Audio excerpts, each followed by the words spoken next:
A Koinőnök könyvkiadó könyvterében ülünk itt a rengeteg jó könyv között a kísértések helyszínén. Mert az ember eljön, akkor azt érzi, hogy hú, még van egy-két könyv, amit nem vettem meg. Nem egy-kettő, hanem kb. 102. Vettél még meg? Én nagyon szeretem a Jézus tervet is. Jézus tervet? Tudod, hogy ezt olvastam többször is. Nem csak azért szeretem, mert sok kép van benne, szeretem azokat a könyveket, amiben kép is van, nem csak szöveg, hanem nagyon szépnek tartom, ahogy a szerző, egy román szerző, akit Vojku Bozsánnak hívnak, újra próbálja fogalmazni, hogy ki is ez a Krisztus, akit aztán főleg Romániában mindenhol láthatunk. Ugye útfélen ott vannak a keresztek, a keresztre feszített Jézusok, de nagyon keveset tudunk közben róla. Úgyhogy azért szeretem ezt a könyvet, mert olyan kérdéseket tesz fel, ami engem is arra kényszerít, hogy megfogalmazzam magamnak, hogy ki is ez a Krisztus számomra. Ezt a könyvet Richard Wurmbrand írta, aki egy olyan lelkipásztor volt, aki a kommunizmus ide alatt be volt zárva a börtönbe hitéért. Tehát nem politikai nézetéért, hanem azért a hitéért, amelyet némelyek politikai nézetnek tartottak. És a magánzárkában írta ezeket, ha jól emlékszem, úgy tudom a történetét ennek a könyvnek, hogy Beszédek a magánzárkában, ez a címe ennek a könyvnek.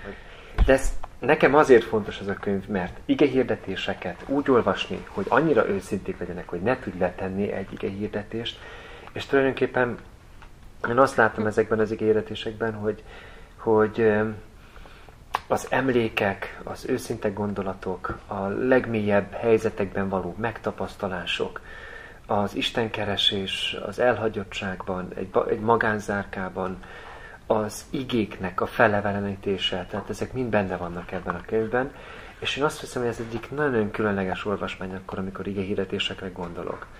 Tehát nagyon nagy ereje van ezeknek az igehirdetéseknek, mert a nehéz helyzetekben elmondott gondolatok, szavak gyakran mélyebb rétegekbe maradnak meg bennünk. Ez egy könyv, amit most fogok elolvasni, még nem olvastam el, de azért... Várjál már, ez a szigorúan bizalmas, egy bakta naplója, ennek az... A szerzője el fog jönni a konferenciára.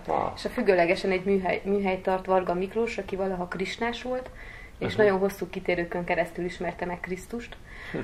Nagyon érdekes az élettörténete, ismerem őt személyesen, és azért vettem meg a könyvét, mert szeretném el is olvasni a történetét, úgyhogy alig várom, hogy megint találkozzak vele. És még elmondanám, hogy mondd el a történetet, azt is nemrég olvastam el, emlékszel? Tudom. Ez azért szép, ha már a prédikációknál tartunk, vagy Wurmbrand kapcsán beszéltél a prédikációkról.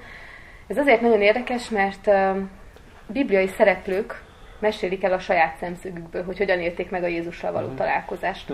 Nekem nagyon izgalmas volt, hogy azok a bibliai történetek, amiket már kívülről, belülről tudok sokszor, és azt érzem, hogy újat nem mondhatnak, nagyon megleptek, és sok újat mondtak azáltal, hogy végig gondoltam, hogy Mária hogyan élte át a Jézussal való kapcsolatát, Péter tanítványként, a gazdag ifjú, vagy akár egy római katona mit látott Jézusból. Nagyon érdekes, és alapos kortörténeti tudással is rendelkezett a szerző, az érződik a történetekben. Azt akartam elmondani, nagyon jó barátom, aki nálam is jobban szerette a könyveket, Szabán Bálint Károly, volt, aki megtanította arra, hogy egy-egy fejezetet egy könyvből jó elolvasni.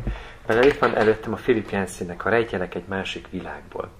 És nem vagyok annyira rendszeres ember és rendszerető ember, mint Zabán Bálint Károly, de ő, mikor így kezébe vette a könyvet, megnézte, átlapozta, átolvasta a tartalomjegyzéket, és magában készített egy tervet, hogy mikorra tudja ezt átolvasni, ha jobb gondolatokat kiegyzetelte, tehát így nagyon sokat tanultam tőle. És itt van például 14 fejezet, és akkor azt mondja, hogy ha minden második nap elolvasok egy fejezetet, akkor egy röpke hónap alatt elolvastam ezt a könyvet, és maradok valamivel. Tehát nem úgy ült le, hogy na most mindent félreteszek, és olvasok, és órákon keresztül csak ezzel foglalkozom, mert erre talán kevés embernek van ideje. Ez a könyv különben arról beszél, a Rejtjelek egy másik világból, hogy hogyan tudunk úgy élni, úgy gondolkozni, úgy kapcsolatokat kialakítani és teremteni, hogy közben egy másik világnak a várományosai vagyunk. Tehát egy olyan világra várunk, ami már itt van a közelünkben, és nem csak a közelünkben, hanem közöttünk van ez a világ. Itt van ez a másik könyv, ezt együtt kellene olvassuk. Az Az jó lenne. Béküljünk ide, hogyan? Fütő Robert könyve. Lehet, hogy Robira sokan emlékeztek, a Függőlegesen is adott elő. Emlékszel? Még? A Függőlegesen, hogyne? Azon a Függőlegesen? Azon a Függőlegesen még tenkén. De házastáborokat is tartott Erdélyben, úgyhogy sokan ismeritek. Mit tudunk erről a könyvről? Azt, hogy nagyon mélyen beszél arról, hogy a párkapcsolatok nem működhetnek a megbocsátás kérdése nélkül, de mit jelent a valódi megbocsátás? Ezt fogjuk majd tanulmányozni remélhetőleg az elkövetkező hónapokban. Tehát ezt nem csak fiataloknak, hanem főleg inkább házasoknak. Főleg házasoknak.